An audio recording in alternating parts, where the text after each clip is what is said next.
Good morning. It's Bernard Nomberg with another episode of NOMBERG Law Live. We appreciate you joining us as we come to you every Tuesday at 10 o'clock Central, 8 a.m. Pacific. It's early out on the West Coast, but thank you guys who dropped by for our live show. For those of you who watch us later on, and of course, always you can put comments in the comment section, questions for our guest. And today I've got my new friend Angel Coker with us. Good morning, Angel. Good morning. Thanks for having me. Angel she's a reporter with the Birmingham Business Journal, and she deals with banking and legal and finance and so many awesome subjects that are so important to our community. And that's why I've got you here, and we want to talk to you a little bit about it. But before we dive into some of those topics, Angel, if you would just tell folks about yourself. Goodness. As he said, I'm a reporter with the Birmingham Business Journal. I've been there for a little over a year now. I recently bought a house last week, actually. Oh, excellent. Excellent. So excited to get to do all that. Let's see, just some personal information. I enjoy, like, hobby-wise, I like to read and hike with my dog. Kayaking is super fun. So love all the outdoor opportunities here in Birmingham. Well, is it being a new homeowner? That's pretty exciting. Oh gosh, it's scary. It's scary, but it's exciting. It is exciting. You've put down roots, and congratulations on your home. Thank you. I'm excited. Are we unpacked? Are we still in the middle? We're in the middle. My apartment is a mess right now. There are boxes everywhere. So I've moved some stuff in, and I've got a big moving day coming up where some family's going to come over and help me get some stuff, big stuff moved. That is an exciting time, and I wish you well with that. Thank you. Now, Angel, I know that you are a graduate of University of Alabama. Yes. And that you have worked for the Tuscaloosa News as well as a small paper in Mississippi. All right. Talk to us for just a minute. Let's back up from when you were in junior high or high school, trying to figure out your path in life. And I know we're all still figuring that out from time to time. How is it that you got into wanting to become a journalist or a reporter? Okay. Well, first off, I was homeschooled through high school. Mm-hmm. So I was not exposed to some of the opportunities that some other people might be. Now, where'd you grow up? Vernon, Alabama. Now, where's Vernon? What part of the state? It's about 2 hours west of here. Okay, so toward the Mississippi line. My mother's house is 7 miles from the state line. Oh, Yes. very good. All right, So, small town. very small town. And homeschool. Yes. Okay. Which that was just the later half of school. I didn't go through all of school homeschooled. Sure. Otherwise, I would be super socially awkward.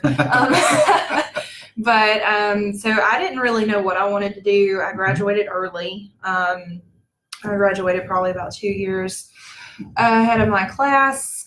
So I wasn't sure what path I wanted to take. So I enrolled in a local community college. Mm-hmm. My mother was like, "No, you're not leaving home at this age." So went to school there. It was Bevel State Community College. Sure. In Hamilton, Alabama. And I just basically took some tests to figure out, like, what I was suited for. Like interest surveys or personality evaluations. tests, things like that. That said, and just multiple different ones that kind of told you, like, gave you some options of Sure. like what kinds of things that your personality might be suited to, things like that. So journalism was one of those, and I really like to read, and I wanted to go into maybe publishing or editing at some point. And that's kind of how it got me on that path. And when I got into the University of Alabama and went to school there, I learned that I actually really do like to write, and I ended up staying in that course. Well, very good. And did you major in journalism or in a similar? I did. I majored in journalism, And then, College of Communications. Well, talk to us a little bit about, before you got out of college, what experience, whether it was an internship or a paid job, what did you do while in college to kind of further your path toward journalism? So I did an internship at the Tuscaloosa News, which is why I think I got the job later on when I graduated. And I took teaching courses at the university. It kind of acclimated you to a classroom, kind of teaching students about journalism and how to do reporting and things like that. Other than that, there was a newly started, I think it was called Dateline Alabama. Mm-hmm. And that was an online platform for the university. So I contributed to that, as well as the student newspaper, the Crimson White. I was getting ready to ask if Crimson White was part of your undergraduate experience. So you get out of school and you end up being hired. Did you go to Tuscaloosa News first, or out in Mississippi? It was a very interesting. That's an interesting story, really, because I was 3 months out of school, no job, and I went to church with my grandmother one morning, and this lady turns around and she's like, "Have you found a job yet?" And that little fire under me. Mm-hmm. And I went home that day and I applied to every single job I could find in alphabetical order that was in some way related to journalism. So I ended up having a newspaper in Florida, as well as the Tuscaloosa News, kind of competing. And I, of course, ultimately chose Tuscaloosa News, and that's where I started my career. Oh, very good, very good. But ultimately, you landed at the Birmingham Business Journal. Yes. And tell the people who don't know, what do you do at the Journal right now? What are your topics, your responsibilities? Okay, so I cover banking, finance, legal, and transportation. It's a lot. But at the same time, it's not. It's very manageable. So in banking stories, I cover anything from a bank merging with another bank, or all the way to like statistics from the FDIC or something like that. So current trends in our national economy, Right. Current trends in the banking and finance world. Yes. So you really dig deep in order to bring out some of the stories that the people who read the Journal need to know. Right. And how often are you printing your articles, or do your articles come out? Okay, so we are daily online and in print once a week. Subscribe to us. And we'll, before we get too far, I'll put in the comments section the link how to get in touch with Angel professionally, how to get in touch with the Birmingham Business Journal as we go through here. And at any point in time, if y'all have questions or comments, if you want to just throw them in the comments section. I'm talking with Angel Coker, who is a Birmingham Business Journal reporter dealing with banking, finance, legal, a whole bunch of topics, and she does such a beautiful job of it. But you're welcome. But let's go back. You figure out what are the hot topics, what are the trends, what do the people need to know who are reading the Journal. Right.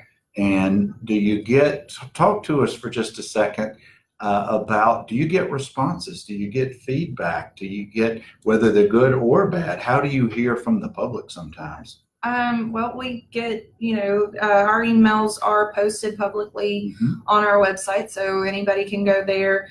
They're a lot of times published at the end of an article that tell you how to contact us. So I do get feedback. Usually we have a lot of events for the BBJ, and usually that I end up talking to people there at an event or something, and they tell me their thoughts. Which those have all been good. I'm glad, because that would be hard to take, face to face. Sure. But I've had some emails where people have sent messages, saying there's another side to this story, or this could have been different. Or even some people get upset with us, which we're just the messengers. That's right. Unless it's an opinion piece where we're just kind of giving you what was given to us by local experts. So where do you get your sources of information? Because it can be overwhelming, because you can go on the internet, you can call up local people. I'm sure there are many ways to gather your information. But then once you've got your good sources and information, how do you weed through that to be able to create your story? Well, usually the story itself will kind of tell you, kind of guide you in what direction you need to go, because there are many experts out there. We try to stick locally, which is helpful in narrowing things down. But if it's, for instance, a story on Federate hikes, I'm going to call some bankers or some local, like, people who forecast the economy, things like that. So your story will kind of guide you in which direction to go. And usually I'll just cast a large net to see who might be interested and get feedback from them and go from there. So sometimes it's just cold calling. Oh yeah, or emailing folks. definitely. Well, let's talk about that. Let's talk about local media and how the public can be helpful sometimes or can be a hindrance. What suggestions, what ideas do you have about how to facilitate a good relationship between the local media and the community? Well, I think first people need to know that we don't bite. We're just trying to do our jobs just like you have to do every day. We're combating the whole fake news situation.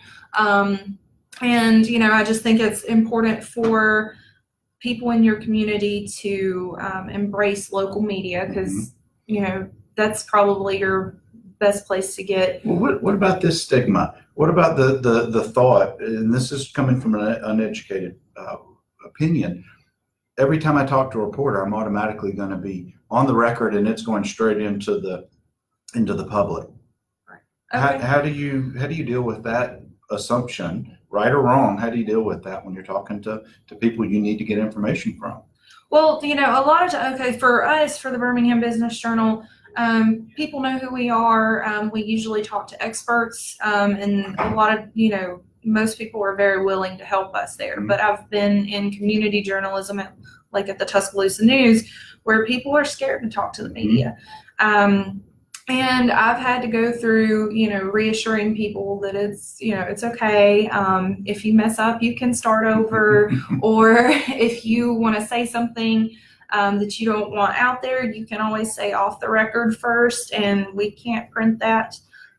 So there are ways to protect yourself when you're talking to the media, whether that be, anonymity and things like that. So it's not as scary as it seems. And a lot of times when I was at Tuscaloosa News and I walked up to people, because I had to just randomly walk up to people in public and start talking to them, they would just be like, "Oh, is this on TV?" And there's not a camera anywhere in sight. And I'm like, "No, I'm holding a notebook and a pen. This is print." You've got that secret Google glasses or something, and you're being recorded. Yeah. That's interesting. But I guess what people may watch in the movies or on television programs, that's where they gather a lot of things. And I see that a lot in my profession, being an attorney.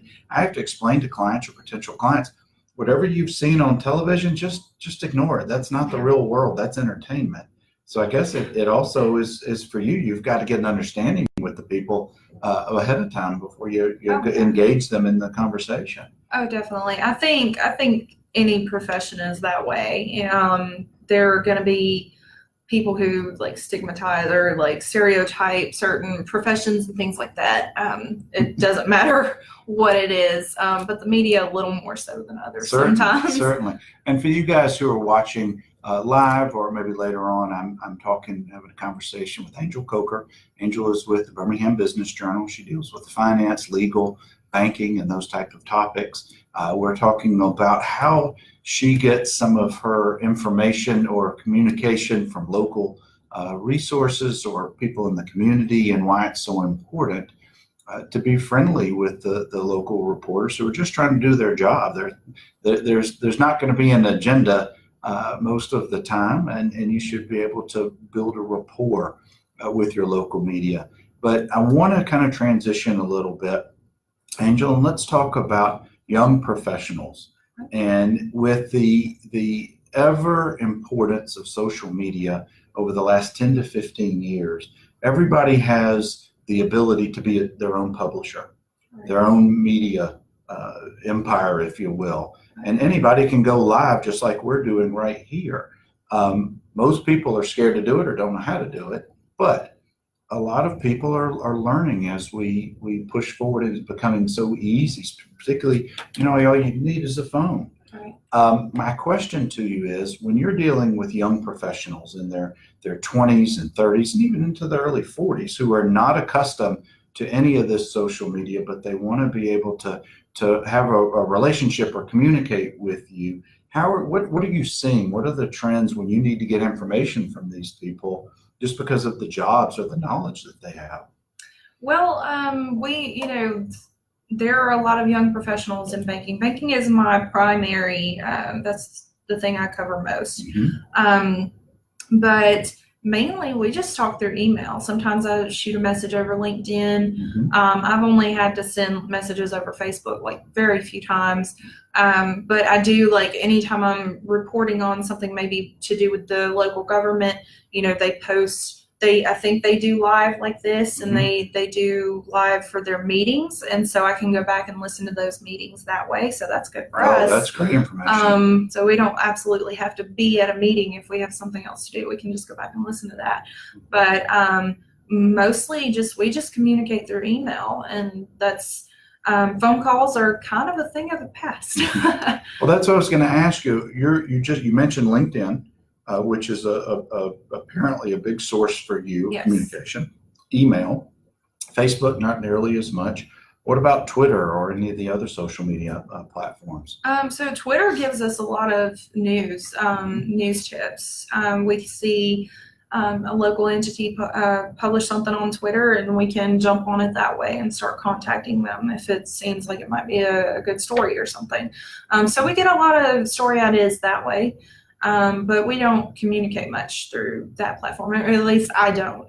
In my position, my editors, that may be a different story. Well, that can be mainly and only a public communication tool, unless you're connected and have the ability to receive direct messages. Right. While I'm thinking about it, Angel, if you would tell the folks, and I'll put this in the comment section, but what are your methods of communication? How can folks reach you if they have a story, if they want to follow up from this interview, or if they want to talk about something with banking or finance? Okay. So like I mentioned earlier, our contact information is listed on our website. There should be a contact link somewhere. I've never had to use that link, but I can tell you I have an email address, and it's acoker@bizjournals.com. That's BIZ. So you can shoot me an email, and I'm pretty much on top of that. Okay.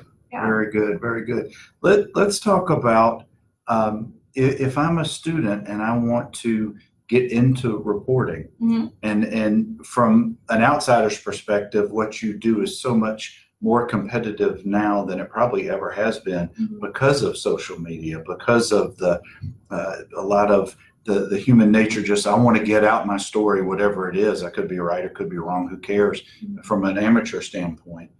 But talk to me a little bit about, tell the public a little bit about what's a path you would recommend for somebody, let's say they're in 8th or 9th grade right now. Okay. Well, fortunately, a lot of schools have media programs. Mine did not. Smaller towns don't. I didn't even really think about journalism as a career until I took that test.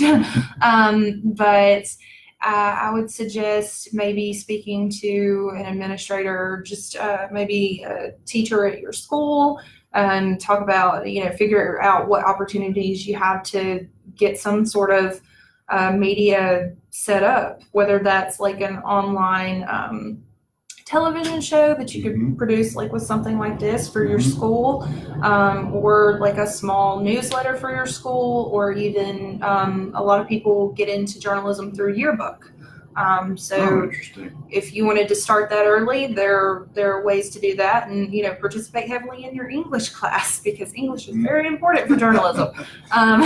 Learn how to write that way.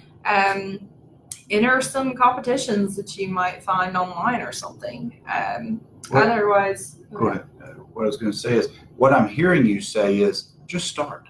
Oh yeah. Just find something that is of interest to you, whatever the topic may be, and find one of those avenues, like a competition, like journal, like the yearbook. But it just sounds like that you just need to start. Oh yeah. Nobody's great at what they do when they first start.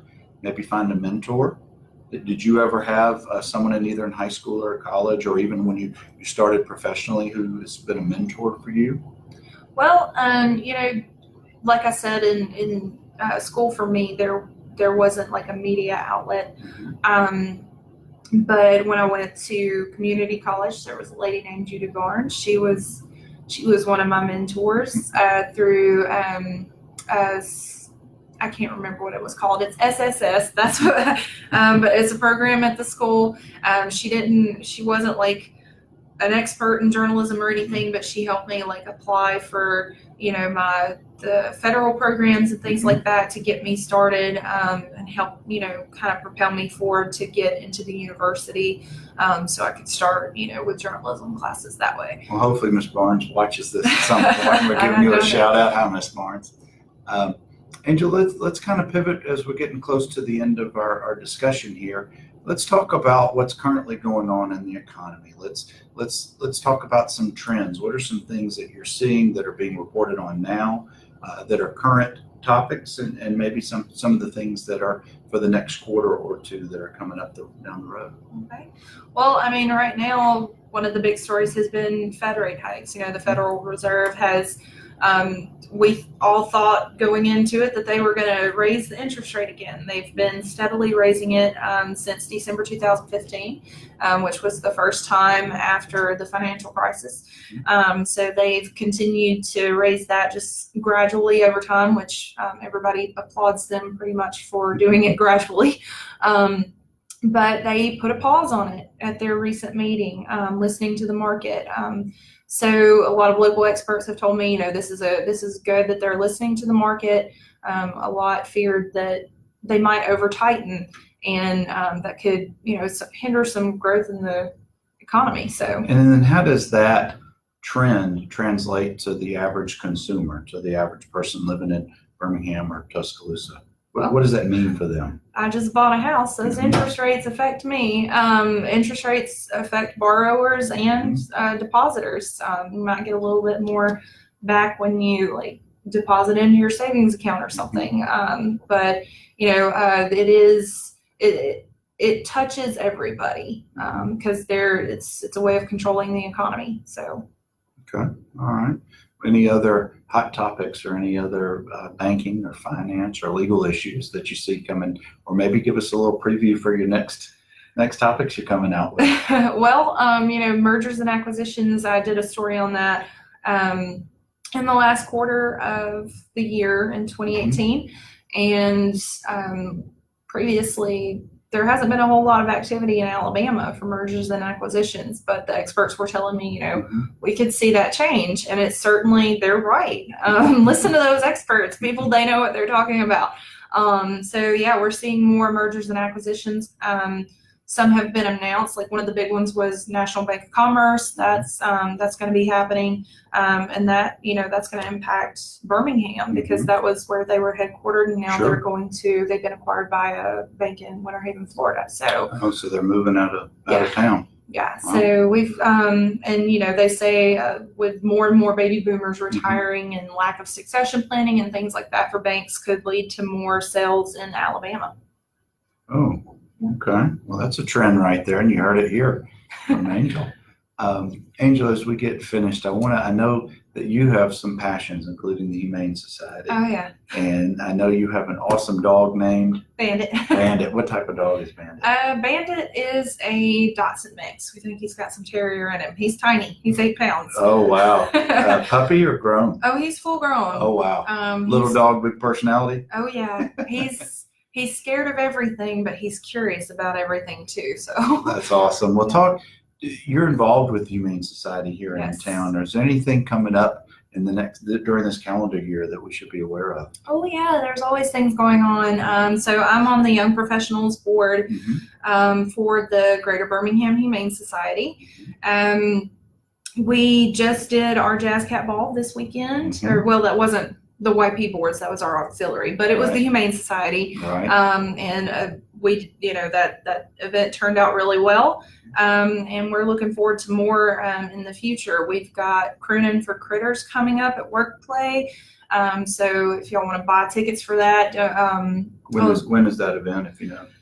I think it's in March. I March. want to say 21st, but I am not positive on that. But And it's we'll- all on Facebook. And we'll put the link to it in the comment Yeah. section if you're interested. Yeah, but you can follow the Humane Society, Greater Birmingham Humane Society on Facebook, and they post all their events there, including our YP events, and we have cocktail hours and different things like that where proceeds go to the Humane Society. Now, if somebody wants to adopt a dog or a cat, isn't it?